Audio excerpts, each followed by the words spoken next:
Key point 1. Having an orthodox method of doing things doesn't encourage creativity. Principles and methods are essential to every organization, but it gets difficult to be creative once they become too rigid. The ability to be innovative is heavily influenced by the kind of environment one is in. If we're in a tense and hostile environment, we'll pay more attention to perfection than creativity, and being overly cautious limits our innovative ways, making it difficult to express ourselves as we would have loved to. The best work environments exist in organizations where true personality is encouraged through humor and friendliness. Once people are happy to go to work, they'll have more enthusiasm to make things happen. Humor is a powerful tool for perfecting work-life balance. It gives people a sense of belonging, especially with employees who have a good relationship with their leaders. Leaders who don't encourage friendship in workplaces will find it difficult to get a team to work together. When there's a relaxed atmosphere, it's easy to establish unity and discipline. An earned respect is better than a forced one. When people fear you, they'll only do what you want, not what's best for you or the organization. However, if as a leader you have a good rapport with your employees, they'll always find ways to please you by being more productive and innovative. This well-detailed tidbit is a great way to learn about the many misconceptions associated with humor. It also exposes the many untapped advantages of having a friendly work environment, making it beneficial for leaders, managers, employees, and individuals who want to become better people. Key point 2. Global humor crisis hits people and organizations. Our lives change as we mature and join the workforce. Desperate to look professional, most of us prefer to make our encounters sterile, calculated, and official, which is a basic misconception about how to work, handle big issues, behave ourselves, and succeed. Workplaces don't need more professionalism. We need more of ourselves and more personal interaction. A touch of fun can make a transactional and automated encounter more relational and honest. So what's stopping us? Humor helps us build trust and self-disclosure faster in new relationships, making us happier in existing ones. 4 myths emerged after Dr. Jennifer Aaker and Naomi Bagdonas interviewed over 700 individuals from various sectors and levels. Business myth. Many people believe that humor has no place in serious work. We fear losing our credibility and dismissal for appearing unserious. This misperception grows as we advance in our occupations. With increased status comes more scrutiny. We feel pressured to show more professionalism and seriousness. Of course, we shouldn't always aim for levity, but we've gone so far the other way that it has become a norm. We need to find a way to balance professionalism with humor. Failure myth. We've all had people express a profound, crippling dread of failing with humor. They fear the uncomfortable quiet that follows a bad joke, or worse, the discovery that they've accidentally insulted someone. Not every attempt at humor that doesn't succeed is negative, and eliciting laughter doesn't always mean you're humorous. The being funny myth. Many assume that you must be funny to employ humor and frivolity at work. Yet simply having a sense of humor is often more important than being humorous. Understanding and valuing humor's role in the workplace can be impactful, especially for leaders. Demonstrating a sense of humor can make a significant difference. Born with it myth. Too many people think comedy is an innate talent, not a skill. However, humor is a talent, not a hereditary trait. These myths create misconceptions in our lives, and unless we learn the truth about humor, people will continue to dislike going to work. Key point 3. Find your humor style and apply it at best value. Not everyone is equally amusing. Wit comes in different ways, and it is its variety that makes it easy to apply. There are 4 types of humor. Stand-up, aggressive, expressive. People in this category are natural performers who aren't afraid to raise a commotion. They excel in front of groups and always deliver the gags. Stand-ups may use cursing, dark humor, pranks, and spontaneous roasts. Our brains release chemicals that enhance happiness, dopamine, trust, oxytocin, lower stress, cortisol, and create euphoria, endorphins. The sweetheart, affiliative, subtle. They prefer subtle humor in a speech or presentation over a quick joke. Sweethearts are kind people who use humor to lift others up and bring people together. If you're optimistic, shun the limelight and plan your words and their effect. You may be a sweetheart. Magnets, affiliative, expressive. They are charming without being obnoxious or rude. Magnets regularly laugh out loud when delivering a joke. A magnet is a lover of spontaneous humor. Sniper, aggressive, subtle. Snipers will cross lines for a laugh. They identify their humor as acquired taste and say it dryly. They like to watch from the sidelines, quietly preparing their next strike. You have to earn the sniper's laughter. One-liners are deadly, but snipers boldly cross boundaries and often go beyond what others anticipate. The collective loss of our sense of humor is a serious problem afflicting people and organizations globally. Dr. Jennifer Aaker.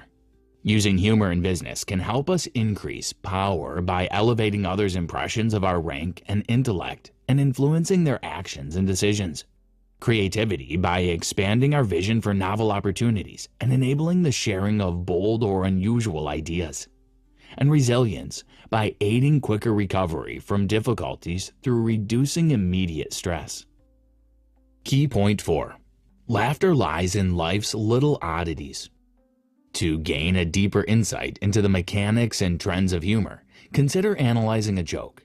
Picture a dinner party where a guest shows up 30 minutes late for the first course, offering apologies for their tardiness.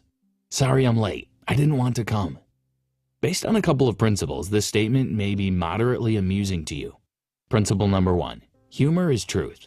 The guest's statement is a humorous remark since it's more authentic and straightforward than usual. Humor is built on shared facts, so instead of asking what's funny, ask what's truthful. Principle number 2. Humor involves elements of surprise and trickery, since the unexpected often leads to laughter. The incongruity resolution theory states that comedy arises from the discordance between our expectations and reality. People like being shocked. It's jarring when the joke setup leads the mind one way, but the punchline abruptly pivots to another. Your experiences and beliefs influence your viewpoint.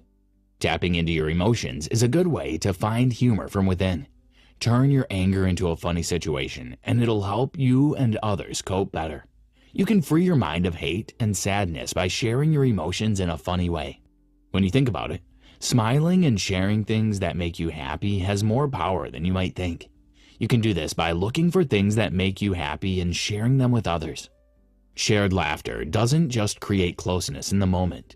It's equally effective at strengthening relationships over time. Dr. Jennifer Aaker. Contrast and comparison can both be funny. Many comedians excel at highlighting the absurdity of behavior or situations by drawing analogies with other equally ridiculous things. A good analogy shows how you and most people think and feel about two things that are very different from each other. Key point 5. Words shape our psychology and behavior significantly. Many of our written statements are barely doing the job of creating an emotional connection.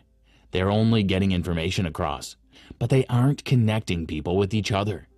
Many believe that corporate communications should be completely free of personality or character, but this isn't true. Emails and memos don't sound like people with emotional abilities wrote them. Humorous words help encourage people to write with feelings and genuine emotions, making it easier for the writer to show their true personality. Companies and organizations need to create safe spaces for people to show off their true selves. To know someone's true intentions, even if it means seeing more of their bad side, is better than pretending to be professional and not telling the truth. The goal of telling jokes is to be more productive, effective, and less bored in daily settings. Callbacks highlight a shared history between you and a receiver, converting a single event into a joke. They are especially powerful since they make it simple for another person to react in kind. Recalling a shared experience makes a conversation more pleasant, especially when you recall a time when you and the receiver laughed together. This makes it easier to connect without tension. It also helps you stay professional without being too strict or stiff. In addition to obtaining callbacks, we must create a positive impression on others. Impressions are formed as a result of having a past. If you have a reputation for being amusing, people will be more ready to pay attention to what you have to say.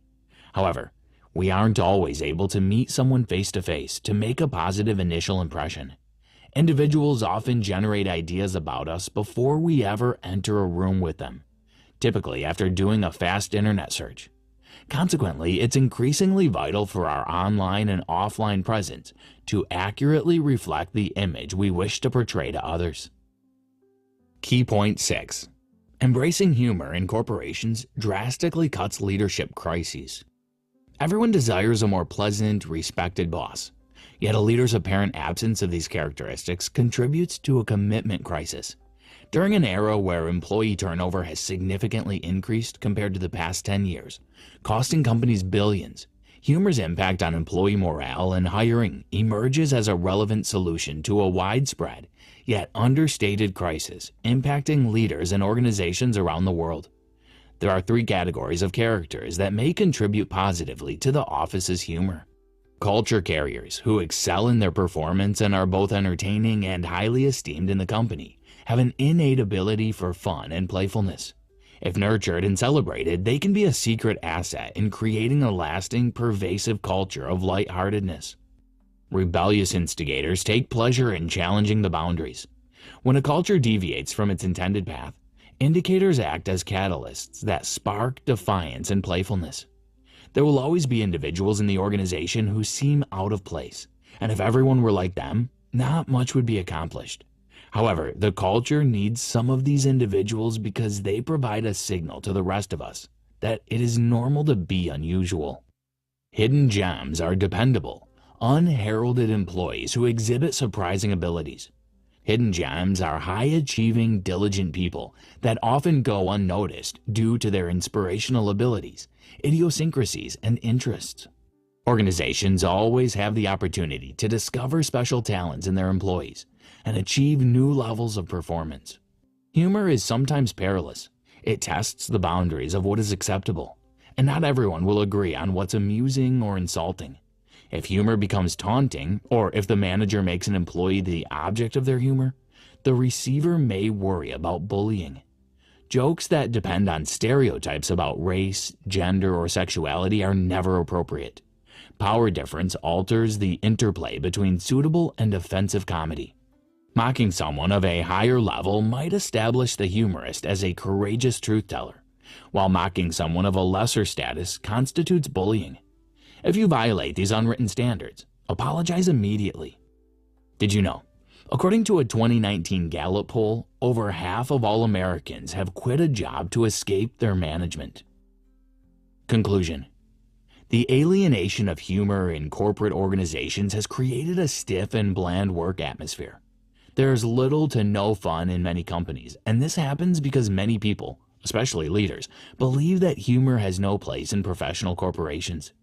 The misconception about humor occurs because not many people truly understand its definition. In the broader sense, an organization that accepts humor will find it easier to bond and cooperate. Believe it or not, a lighter mood facilitates getting the message across, unlike in an environment where one could cut the tension with a knife. Corporations need to invest more in creating a relaxed atmosphere for people to feel comfortable.